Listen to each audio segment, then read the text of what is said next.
The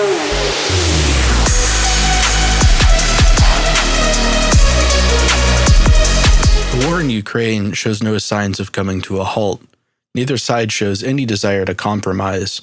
Russia wants to hold on to its 2014 territories in Crimea, while Ukraine will not accept any peace deals except for a return to its 1991 borders. What does all this mean for the dissident right? Who should we be rooting for? Many on the right are disillusioned, understandably so, with their own countries, being ruled by leftists pushing neo-Marxist policies such as diversity and inclusion. This has led them to support Russia, which is comparatively less far along on the front of progress. This, however, is a mistake, as Russia is about as friendly to the right wing as the United States is, if not worse.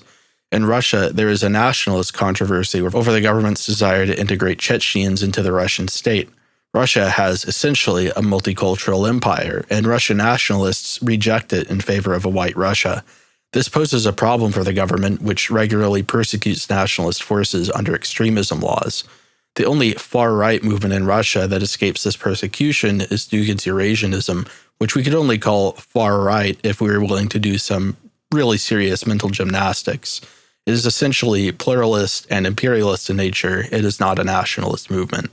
Though Russia has some positive elements of conservatism in its speech laws, those laws nonetheless do not give the far-right any room to speak.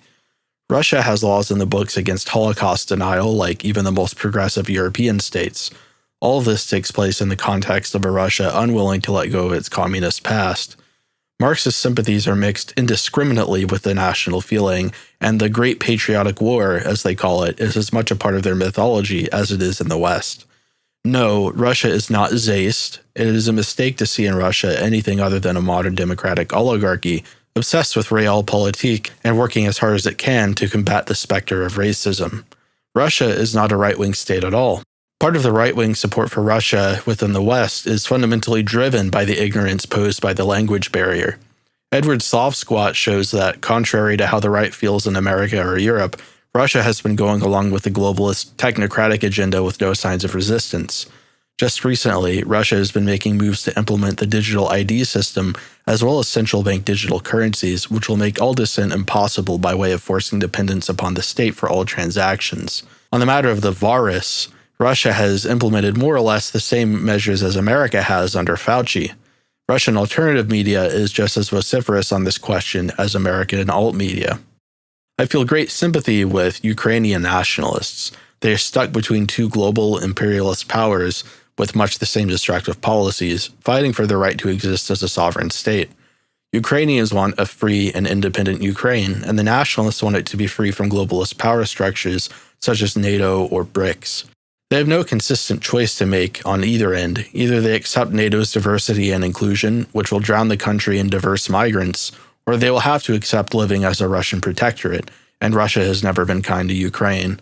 For nationalists, either outcome in the war is undesirable and contrary to their principles. Ukraine will lose its sovereignty and independence in either case. The only positive outcome might be a peace deal, but as I've said, neither side wants to lower the bar.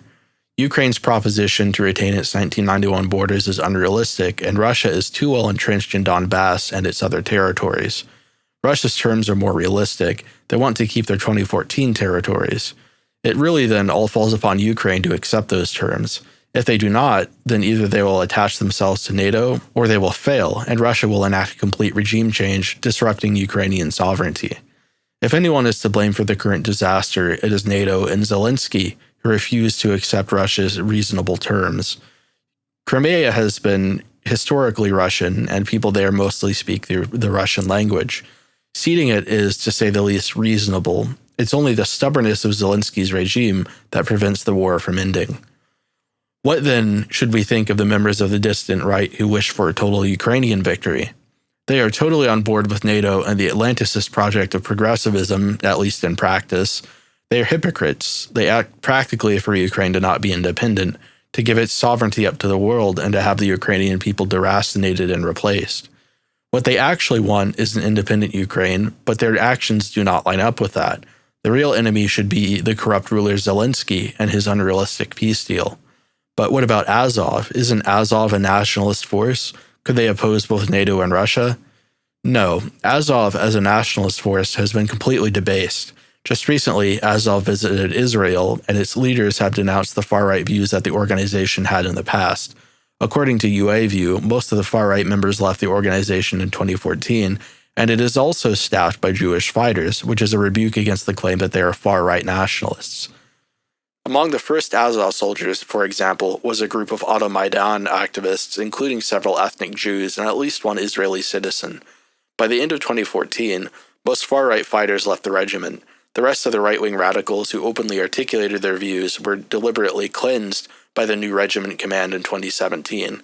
Since then, there have been no grounds for accusations that nationalists serve in the Azov regiment. So no, Azov is not based, nor is it nationalist.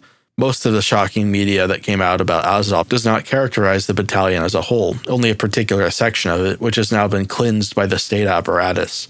Ukraine has made it clear that there is no room for the dissident right in its project at all. The Ukrainian state remains an obstacle for the nationalist right, which it shows flagrantly by its refusal to adopt a peace outcome that would leave it independent. Above all, the right-wing position in Ukraine must be a peaceful resolution to the conflict. Conquest does not benefit Ukrainian nationalists who are beset upon by their own government. There are really two battles to be fought here. There's the geopolitical one, which must end, and then the political one. Ukraine is a corrupt state led by a corrupt man. There must be a political solution to that problem, and that can only take place under the conditions of peace.